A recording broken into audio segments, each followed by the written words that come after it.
এটা হচ্ছে ইন্টারফেস অ্যাপসের ভিতরের এটা এরকম হবে। তো দেখেন এখানে এই যে ট্যাপ ফর ব্যালেন্স, এখানে চাপ দিলে আপনি ব্যালেন্স দেখতে পারবেন। আমার ব্যালেন্স 9670 টাকা আছে। তো এখানে আপনি ব্যালেন্স দেখতে পারবেন আপনার কত টাকা ব্যালেন্স আছে। তো ব্যালেন্স অ্যাড করার জন্য আমাদের নগদ দিয়েও অ্যাড করতে পারবেন, বিকাশ, নগদ আর অন্যান্য ব্যাংক এগুলোর মাধ্যমে আপনি টাকা অ্যাড করতে পারবেন।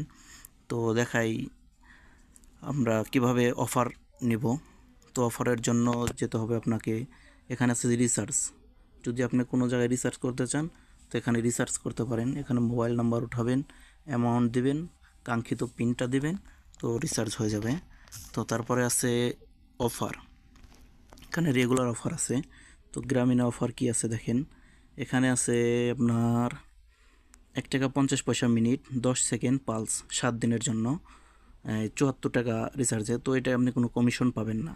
তো রিচার্জে 1020 টাকা কমিশন পাবেন, ঠিক আছে। তো এইভাবে আপনি এখান থেকে অফার দেখে আপনি অফার নিতে পারবেন। ছোট বড় সব ধরনের অফার ইনশাল্লাহ থাকবে। তো মিনিটের জন্য মিনিটে চাপ দিলে আপনি শুধু মিনিটেরটা পাবেন, ইন্টারনেটের জন্য ইন্টারনেট পাবেন, বান্ডেলের জন্য শুধু বান্ডেল পাবেন। তো অলে আপনি সবটাই মিক্সড থাকবে, ঠিক আছে। তো আমরা দেখাই ড্রাইভ। এখন আমরা ড্রাইভে যাব।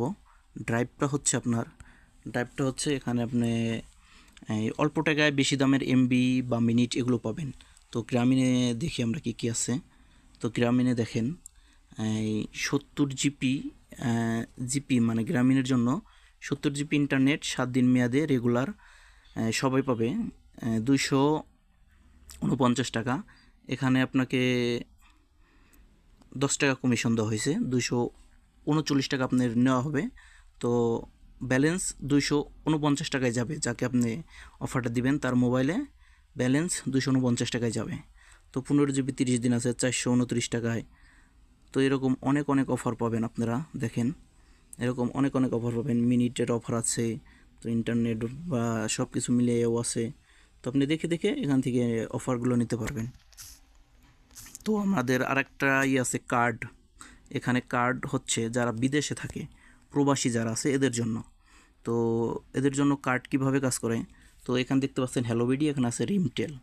তো এখানে যদি আপনি যান, তো এখানে ঢুকলে দেখেন লেখা আছে 350 টাকা বিডি 160 মিনিট বাংলাদেশ। 350 টাকায় 160 মিনিট আপনি কথা বলতে পারেন বাংলাদেশের জন্য।